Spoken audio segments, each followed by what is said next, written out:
Olá pessoal, nosso tema de hoje é sobre a Páscoa e eu separei um texto bíblico para falar sobre a Páscoa.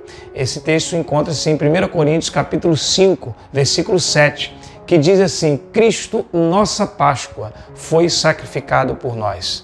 Também em algumas Bíblias fala Cristo, nosso Cordeiro Pascual.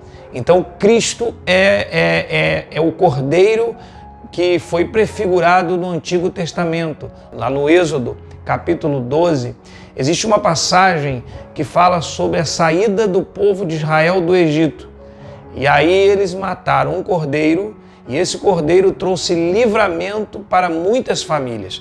Por isso é que a palavra Páscoa significa Pessai, ou quer dizer passar por cima, poupar. A palavra Páscoa significa ser poupado.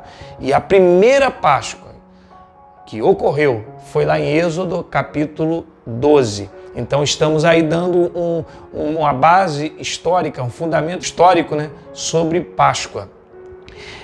Jesus também celebrou a Páscoa. Foi na noite que ele foi traído por Judas, um dos apóstolos do seu colegiado. Ele celebrou a Páscoa com seus discípulos, com seus 12 apóstolos. E naquela noite, Jesus fez um ato importantíssimo. Na mesa da Páscoa, ele põe a mão, pega um pedaço de pão, depois pega o vinho e ele diz: isso é meu corpo e é meu sangue, que há de ser derramado por vós. Ali Jesus estava fazendo uma transição da Páscoa judaica para a ceia dos cristãos. Por isso que o cristianismo celebra a ceia no lugar da Páscoa, porque Jesus fez essa transição na noite que ele foi traído. Então o que é Páscoa para nós? Páscoa para nós não é um coelho, não é o ovo de Páscoa.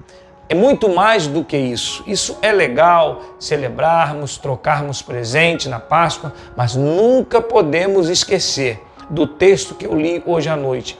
Cristo é o nosso Cordeiro Pascual. Cordeiro Pascual que nos dá livramento.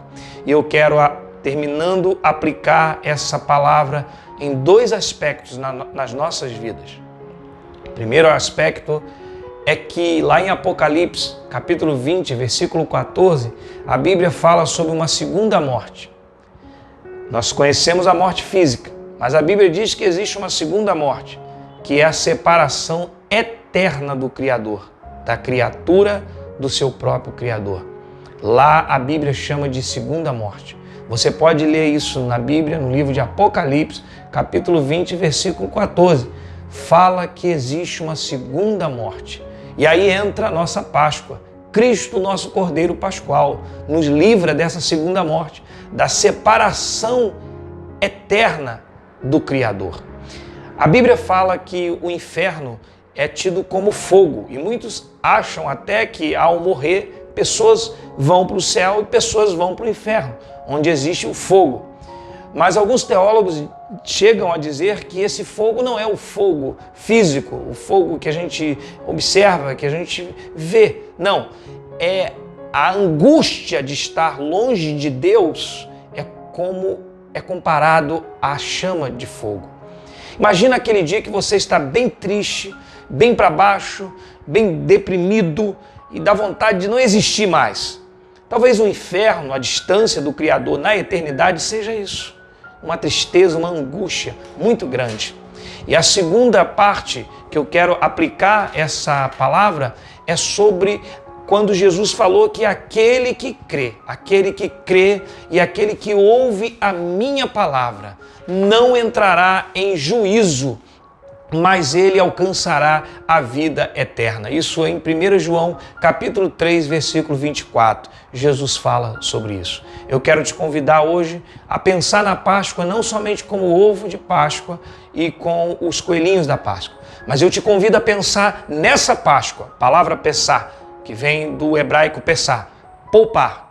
Nós precisamos de Cristo para que num dia da nossa partida não experimentemos a segunda morte, que é a distância do nosso Criador. Deus abençoe a todos, boa Páscoa e boa reflexão. Viva a verdadeira Páscoa.